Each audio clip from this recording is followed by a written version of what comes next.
Assalamualaikum warahmatullahi wabarakatuh. Perkenalkan, nama saya Natasha Nadia dari Prodi Akuntansi. Di sini saya akan mempresentasikan tugas ujian akhir semester mata kuliah pengantar akuntansi 1 dengan dosen pengampu Ibu Desi Arigawati, SE, AK, MSI. Materi yang akan saya sampaikan yaitu mengenai perusahaan dagang. Berikut pemaparan materi dari saya.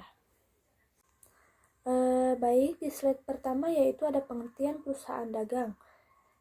Sebelumnya kita pernah membahas perusahaan jasa, berbeda dengan ini perusahaan dagang. Perusahaan dagang yaitu perusahaan yang membeli barang untuk tujuan menjualnya kembali tanpa mengubah bentuk atau sifat barang secara berarti. Di slide selanjutnya yaitu ada perbedaan perusahaan dagang dan perusahaan jasa. Perusahaan dagang wujud barangnya berwujud fisik, sedangkan perusahaan jasa wujud barangnya berwujud non-fisik. Yang kedua, akun persediaan barang dagangan neraca, sedangkan di perusahaan jasa tidak terdapat akun persediaan barang dagangan. Di perusahaan dagang ada akun beban pokok penjualan di laporan laba rugi. Di perusahaan jasa tidak terdapat akun beban pokok penjualan. Di perusahaan dagang, siklus operasinya yaitu kas, hasil pekerjaan, piutang usaha, lalu tagihan dikirimkan. Sedangkan di perusahaan jasa, siklus operasinya yaitu kas, barang diterima, persediaan barang dagangan, barang dikirim, piutang usaha, tagihan dikirimkan. Selanjutnya yaitu ada memiliki persediaan barang jadi. Yang selanjutnya yaitu ada kegiatan utama, membeli dan menjual barang dagangan dari pemasok.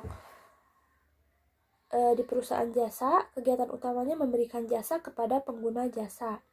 Selanjutnya itu memiliki persediaan barang jadi, sedangkan perusahaan jasa tidak memiliki persediaan barang jadi. Di perusahaan dagang, penentuan harga pokok barang relatif mudah. Di perusahaan jasa tidak perlu menentukan harga pokok barang. Selanjutnya yaitu ada rekening-rekening dalam perusahaan dagang. Yang pertama yaitu ada pembelian. Akun ini dipergunakan untuk mencatat jumlah harga beli barang dagangan yang dibeli selama satu periode. Yang kedua ada retur pembelian. Akun ini dipergunakan untuk mencatat jumlah harga barang yang dikembalikan kepada pemasok karena alasan tertentu. Yang ketiga ada potongan pembelian. Akun ini dipergunakan untuk mencatat potongan harga yang diterima dari penjual karena perusahaan membayar harga barang dalam masa potongan. Selanjutnya yang keempat, ada beban angkut pembelian. Akun ini dipergunakan untuk mencatat jumlah biaya angkut barang yang dibeli jika ditanggung oleh perusahaan. Selanjutnya, ada penjualan. Akun ini dipergunakan untuk mencatat pendapatan dari penjualan barang dagangan. Selanjutnya ada retur penjualan. Akun ini dipergunakan untuk mencatat jumlah harga barang yang diterima kembali dari pelanggan karena alasan tertentu. Selanjutnya yaitu ada potongan penjualan. Akun ini dipergunakan untuk mencatat jumlah potongan tunai atau kas diskon yang diberikan kepada pelanggan karena dia membayar dalam masa potongan sebagaimana tertera dalam syarat pembayaran. Yang selanjutnya yaitu ada beban angkut penjualan. Akun ini digunakan untuk mencatat jumlah pengangkutan barang-barang yang dijual yang ditanggung oleh perusahaan. Selanjutnya yaitu ada utang dagang. Akun ini digunakan untuk mencatat timbulnya utang dagang dan pelunasan kewajiban atas pembelian secara kredit.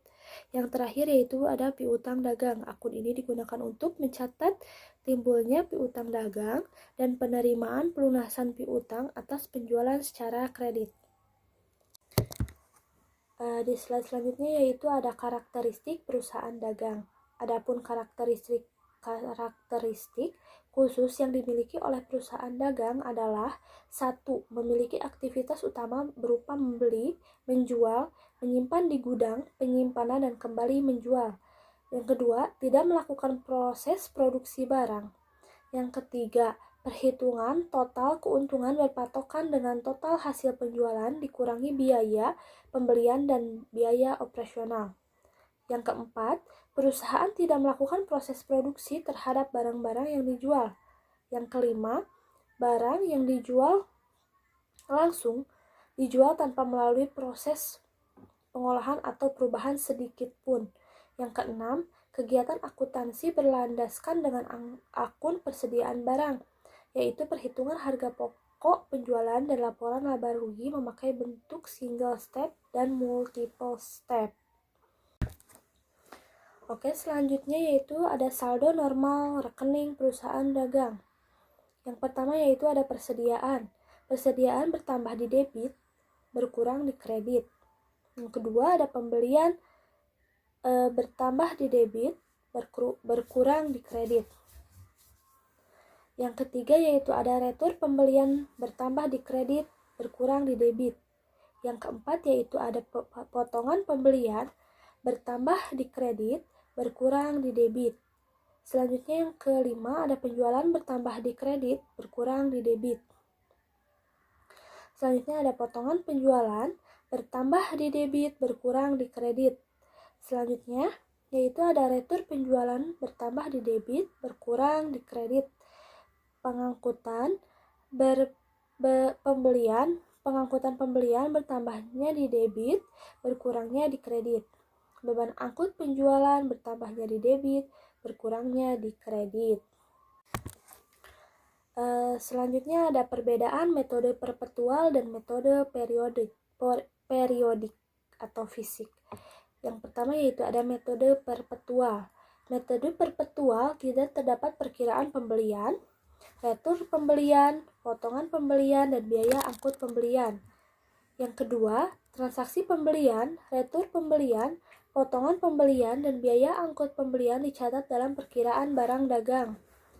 Yang ketiga, setiap terjadi penjualan harus diikuti adanya pencatatan harga pokok penjualan.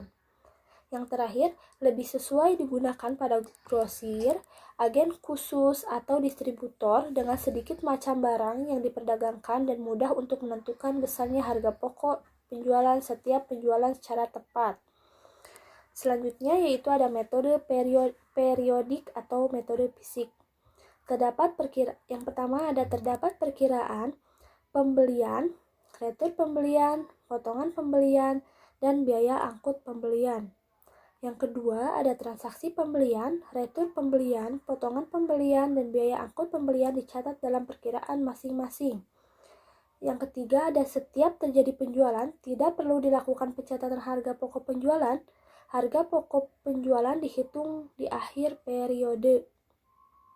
Yang keempat yaitu lebih sesuai digunakan pada perusahaan eceran atau retail yang mempunyai banyak macam persediaan barang dagangan dan sulit untuk ditentukan harga pokok setiap penjualan. Oke, selanjutnya di sini ada soal yang saya buat sendiri. Langsung aja ke soalnya. Tanggal 1 bulan 5 2010 membayar utang usaha ke PT Sinar Cahaya Bandung sebesar 25 juta. Tanggal 2, membeli peralatan kantor dari toko Dapas seharga 1.500.000 secara tunai. Yang keempat, ada membeli barang dagang dari PT Sinar Cahaya Bandung sebesar 26 juta secara kredit. Selanjutnya tanggal 6, membeli perlengkapan kantor dari toko pelangi sebesar 3 juta secara tunai. Selanjutnya tanggal 9 menjual barang dagang dengan HPP sebesar 10 juta sebesar 20 juta secara kredit.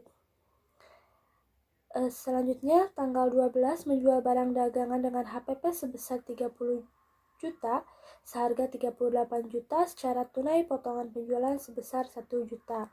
Tanggal 18 membayar biaya iklan di koran sebesar 2.500.000 secara tunai.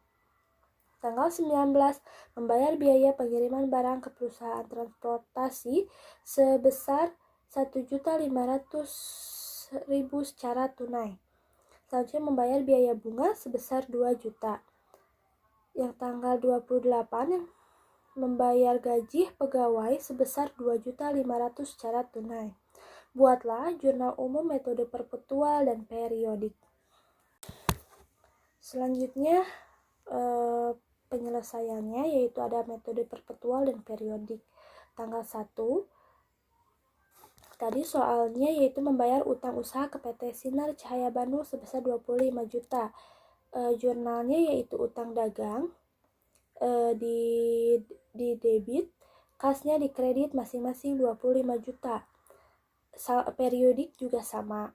Tanggal 2 yaitu membeli peralatan kantor dari toko Dapas seharga 1.500.000. Akunnya yaitu peralatan kantor, di debit, di kreditnya ada kas masing-masing 1.500.000. Periodiknya masih tetap sama karena yang berbeda itu pembelian dan persediaan. Pembelian yang beda itu. Selanjutnya yang keempat, membeli barang dagang dari PT Sinar Cahaya Bandung sebesar 26 juta secara kredit. Nah, ini akan berbeda perpetual dan periodik. Di tanggal 4 dengan menggunakan metode perpetual, yaitu akunnya persediaan dengan utang dagang masing-masing 26 juta. Sedangkan di periodik yaitu ada akunnya pembelian, di kreditnya utang usaha masing-masing 26 juta. Selanjutnya ada tanggal 6, membeli perlengkapan kantor dari toko pelangi sebesar 3 juta secara tunai. Masih perpetual sama periodiknya tetap sama, yaitu perlengkapan di debit, kasnya di kredit masing-masing 3 juta rupiah. Tanggal 9 yaitu ada menjual barang dagang dengan HPP sebesar 10 juta, sebesar 20 juta secara kredit. Nah, ini juga akan berbeda dengan antara perpetual dengan periodik. Jika perpetual langsung dihitung HPP-nya, sedangkan periodik tidak. Piutang dagang, akun yang ada di perpetual yaitu ada piutang dagang di debit, penjualan di kredit, ada HPP-nya di debit, persediaannya di kredit.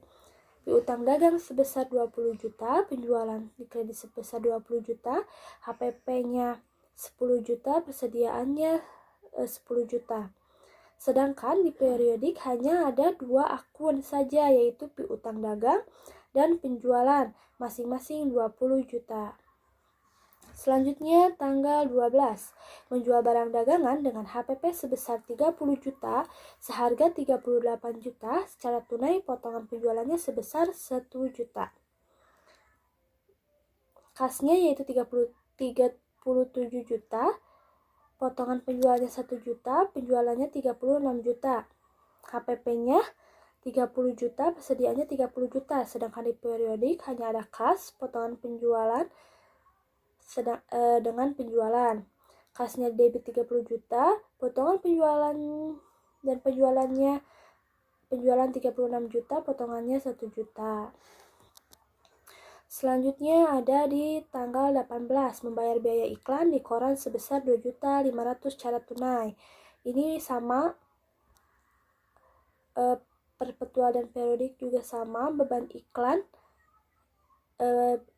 dengan kas masing-masing 2.500.000. Yang ke-19, membayar biaya pengiriman barang ke perusahaan transportasi sebesar 1.500.000 secara tunai. Itu pun sama perpetual dan periodiknya, beban angkut dan kas masing-masing 1.500.000. Tanggal 22, membayar biaya bunga sebesar 2 juta. Perpetual sama periodiknya sama, beban bunga dengan kas masing-masing 2 juta. Yang terakhir yaitu membayar gaji pegawai sebesar 2.500.000 secara tunai. Akunnya pun sama di periodik dan perpetual.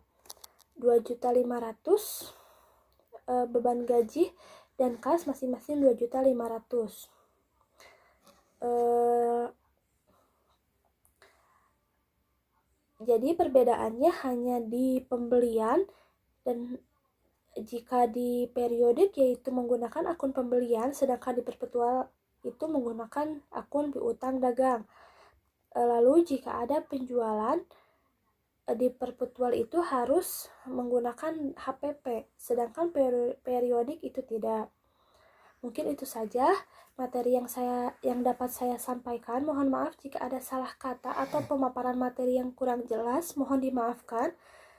Terima kasih. Wassalamualaikum warahmatullahi wabarakatuh.